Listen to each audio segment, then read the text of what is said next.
perjanjian pranikah, kamu bisa mengatur banyak hal, bahkan hal-hal yang dianggap sepele, seperti tugas mengurus anak, pembagian pekerjaan rumah, pembagian biaya rumah tangga, dan lain-lain. Agar punya ketetapan hukum yang kuat, perjanjian pranikah harus disahkan oleh notaris. Bahkan jika bingung dengan poin apa saja yang harus ditulis, sekarang ini ada konselor khusus yang siap memberikan bantuan sekaligus bisa menjadi pendamping saat datang ke kantor konsultan hukum. Perjanjian pranikah sendiri dianggap penting untuk kehidupan modern seperti sekarang ini. Namun, tidak ada paksaan untuk membuatnya. Jika kamu dan pasangan tidak berkenan dan sudah siap dengan semua resiko yang mungkin akan muncul di kemudian hari, perjanjian tersebut dapat dibatalkan secara hukum. Perjanjian pranikah dibuat bukan untuk mempersiapkan perpisahan, tapi sebagai cara untuk melindungi hak dan kewajiban setiap pasangan termasuk dalam keuangan.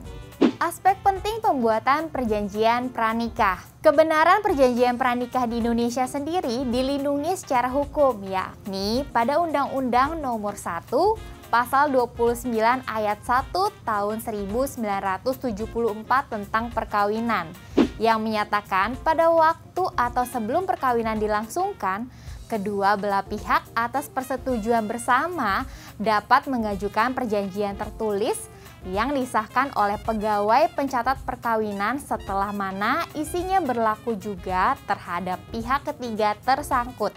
Artinya, hukum telah mengakui secara sah perjanjian pranikah yang melindungi pasangan suami dan istri. Apa saja materi yang dapat diatur dalam perjanjian pranikah? Materi yang diatur di dalam perjanjian tergantung pada pihak-pihak calon suami dan istri, asal tidak bertentangan dengan hukum, undang-undang, agama, dan kepatutan atau kesusilaan. Perjanjian pranikah yang lazim disepakati antara lain berisi harta bawaan dalam perkawinan, utang yang dibawa oleh suami atau istri, dan lain sebagainya. Dalam penerapan berikut adalah hal-hal yang umum diatur dalam perjanjian pranikah. Harta bawaan dalam perkawinan baik harta yang diperoleh dari usaha masing-masing maupun dari hibah, warisan, ataupun cuma-cuma yang diperoleh masing-masing selama perkawinan. Semua utang dan piutang yang dibawa oleh suami atau istri dalam perkawinan mereka sehingga tanggung jawab yang dibuat oleh mereka selama perkawinan tetap akan menjadi tanggung jawab masing-masing atau tanggung jawab keduanya dengan pembatasan tertentu.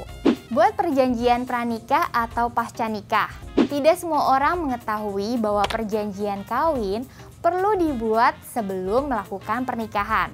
Karena itulah, bagi pasangan suami istri yang belum sempat membuat perjanjian pranikah, tidak perlu khawatir karena dapat membuat perjanjian pasca nikah. Perjanjian kawin yang dibuat selama dalam ikatan perkawinan atau biasa disebut dengan perjanjian pasca nikah adalah sah dan tetap mengikat suami istri. Namun, keberlakuan pada perjanjian pasca nikah tersebut tidak berlaku sebelumnya. Artinya, pemisahan harta tersebut baru berlaku atas harta yang akan diperoleh setelah perjanjian pasca nikah tersebut dibuat. Sedangkan untuk harta yang telah diperoleh sebelum perjanjian pasca nikah dibuat oleh suami dan istri, harta tersebut akan tetap dianggap sebagai harta bersama. Nah Sobat Milenial, sudah memahami tentang pentingnya perjanjian pranikah. Walaupun perjanjian ini penting untuk kelangsungan kehidupan pernikahan, bukan berarti setiap pasangan yang berencana menikah harus wajib membuat perjanjian ini ya Sobat Milenial. Tidak ada paksaan untuk membuatnya.